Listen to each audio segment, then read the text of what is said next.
CEO leaves and another one comes into play. So it just really all depends upon, you don't have to hire a CEO, period, just because you like the person, you think they're effective. Not everybody has every set of skill set. And so even if he is effective, fine, but he's not effective in the next situation that the company is facing. So I'm going to go over this. Oh, sorry. So among other things, and I'm just going to be listing some of these because we're going to be doing a role play with Mr. Khaled to give an example of some of this and then open it up to a lot more questions. Is some of the elements in a transition plan. Deciding what you want to do and when you want to do it. Are you thinking about bringing in a CEO next year? 5 years from now? 10 years from now? 20 years from now? I mean, what time frame are you talking about? Secondly, evaluate the future and determine the characteristics of the CEO needed to be successful.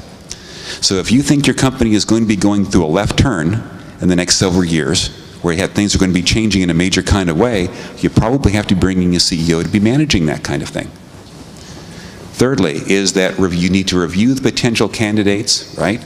Discuss with them your transition plans. So in other words, you're not talking to them, or is this a good person? Have a deep conversation with them about what the transition plan is likely to be and see if they like it. What's happening, for example, at Microsoft? If you remember, they just got a new CEO from inside, for those people who have been following that. It took them a long time. Do you know why it took them a long time? Because every other person that they spoke with basically said, I don't want to be under the thumb of Steve Ballmer and Bill Gates, because they were still in the company, right? I don't want to be part of that. I want to run the show. If it's my company, I want to run the show. I don't want to be the extra pair of hands for Bill and Steve. And so they finally chose someone, an insider, okay, because no one from the outside would take it. Actually, the current chairman of Ford was up for the running. He didn't want to do it. Okay, precisely because of this. What's the transition plan? So I can, take off my training wheels from my bicycle and go full force, right? There really wasn't any, because Bill Gates wants to put his thumb on everything. Develop measures of success for the new CEO, right? And schedules milestones for delegation of authority. On what basis is it going to be letting the rein go free? At what point in time are you going to be comfortable with that transition? And lastly is look at him and see if he's a good employee or not. Okay? Is he the right one to be doing so? Is he doing things that are really not good? You need to find out about that. There have been people who have been hired and then all of a sudden they have gotten into, shall we say, ethical problems?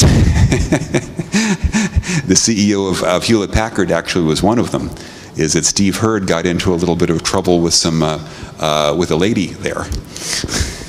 And he was a very effective CEO, but that basically kicked him out as a result. Actually, that was good. That was a good point, because he wasn't not a good CEO for HP. Anyway, go on. Question. That you, as the person, the owner or chairman of the board, you will be deciding, evaluating, reviewing, discussing, developing, hiring. What have you left for this poor guy? At the beginning, probably not much. I mean, if you know all of these, why do you need to hire somebody? How could you hire somebody if you want to evaluate the future? Well, I can answer that one. You hire consultants like me. I know, same here. But again, you should determine the characteristics of the CEO needed for the company to be successful. I mean, if you already know that, why were you saying a little while ago that you should give him the power to start doing things on his own? Because sometimes what you think is going to happen doesn't happen.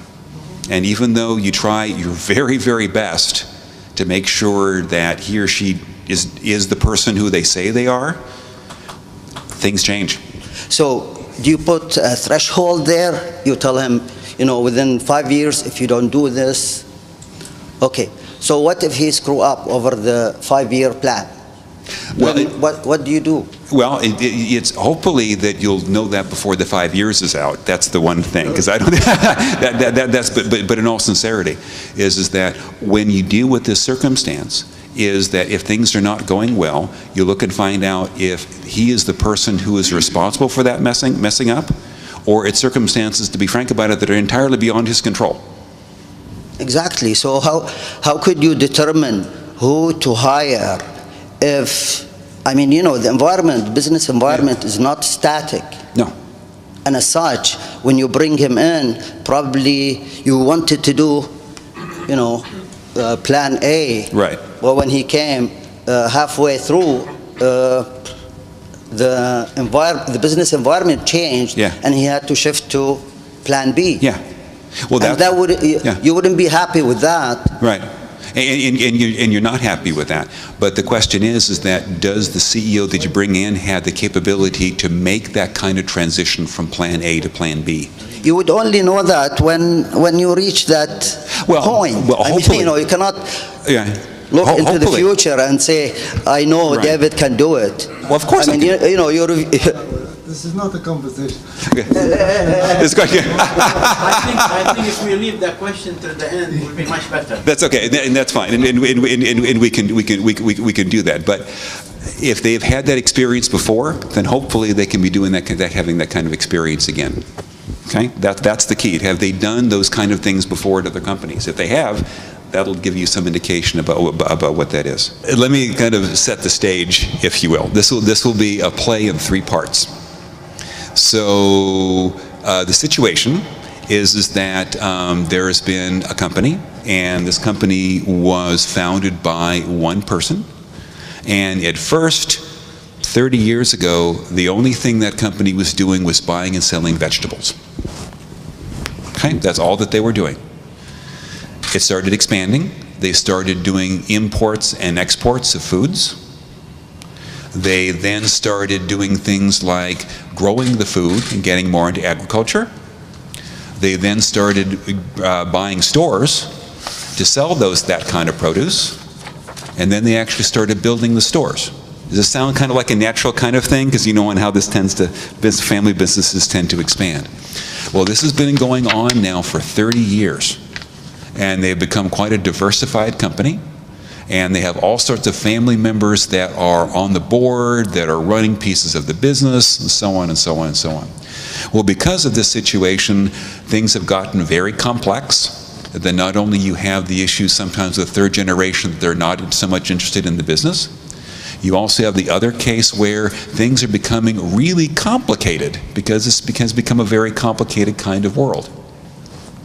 So what they decided to do is they decided to hire a professional CEO, non-family CEO, and so he's going to be the company owner and founder, and I'm going to be the CEO. So now, just a year before I get hired, all right, Mr. Khalid has wanted to fulfill a dream. Since he was a little boy, he always wanted to have a shipping line. In other words, big ships to be transporting things back and forth between ports. He always wanted to do that, right? Notice, by the way, this had nothing to do with the rest of the businesses in context. But this is what he decided to do. He easily convinced the other family members, right? Because he has lots of this gray stuff around here, and I know that helps. And in that particular kind of circumstance, they hire the CEO. So after they hire me, this is the conversation that's going to be happening in about a year. Okay? So after about a year I get hired, I say, Mr. Khalid, thank you very much for this particular meeting right here, right? A thing right here. Please tell me about what you want to achieve with this shipping business, because it is really different from the rest of the businesses. Okay, I am now see what this man thinking that I should be doing. Well, if it is something that I enjoyed or always wanted to do it, then let me do it. So I start the ball rolling. Maybe the same CEO or get another CEO to do the shipping line. and let's see how it happens. How it's going to be successful or not. But it is something I've always wanted to do, Okay, shipping line. okay. So if that is the case, why not? If I have the money, why not? Okay, okay. And so I see that you're really emotionally invested in wanting to do this, and I understand that. And I will do my best to be making that part of the business successful. Okay? So what kind of a relationship do we have here? Yeah, okay. And it shouldn't it be because I've only been here a year, I don't know much. Okay? I'm a yes man, and also, but it's not just being a yes man, he is teaching me, right? I'm agreeing, okay, and I'm agreeing with him because I don't know any better, okay? But you know what? He's been running these businesses in this area for a while, so, there's a pretty good reason why he wants to do it. And obviously he really wants to do it, so let's go ahead and do it, right? So now imagine it is now 2 years later. Things are not going so well. Lots of money is being poured into this shipping business, and it doesn't really seem like the returns are quite happening the way that anticipated here. And so I've asked for another meeting with the chairman, and I say, thank you, Mr. Khalid, for this meeting. I wanted to talk some more about the shipping line. And I've been looking at the numbers for the last 6 months, and we have been pouring in about 10% of our free capital into this shipping business. I'm still seeing not the returns on that. Okay, what do you think we should do? Because it doesn't seem like it's working. There is two types. Some will say, no, things will come better. Shipping is always good. It's always been making money. Let us give it another year to see how it goes. Okay, I understand. So you're still saying even though we're not making any money yet, we still should be keeping on going? Because in the future, I can see it is getting better. It will become better. Okay. On the other hand, I can say, this is nonsense. I lost 5 million. Close it. Yeah. Now that's the real Mr. Khalid speaking. That part I've learned already.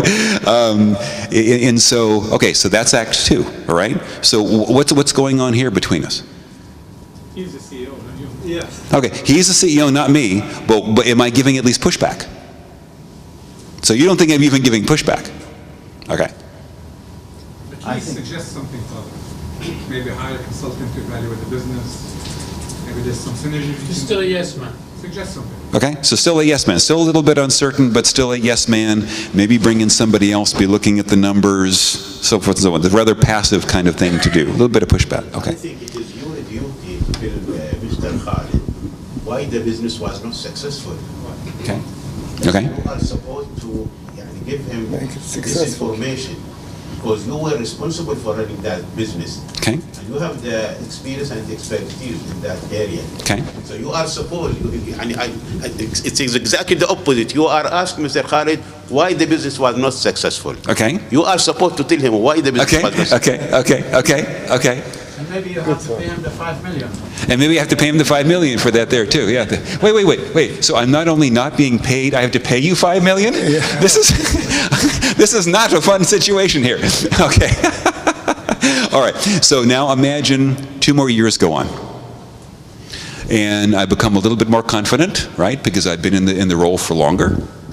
And guess what? The shipping business is really not doing well, to the extent of that it is actually taking away capital from investment projects in the other portions of the business. So in other words, it's simply just not pouring money into it, starting to take away the money from the other portions of the business that have done well. Okay? Mr. Khalid, thank you again for meeting with me. I have a really deep concern about the shipping business.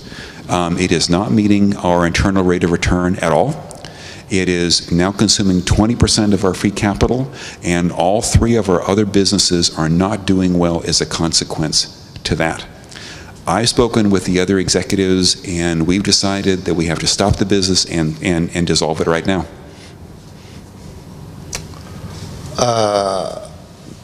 If I am a good businessman, if things are not doing well, then stop it. Okay. So you stop, and you are fired.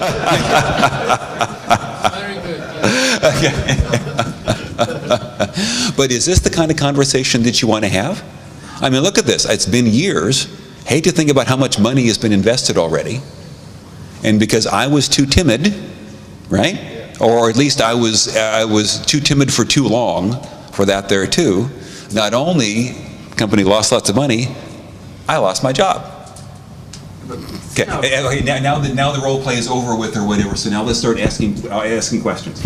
Well, I mean, it all depends upon Khalid, the chairman, and David, the CEO.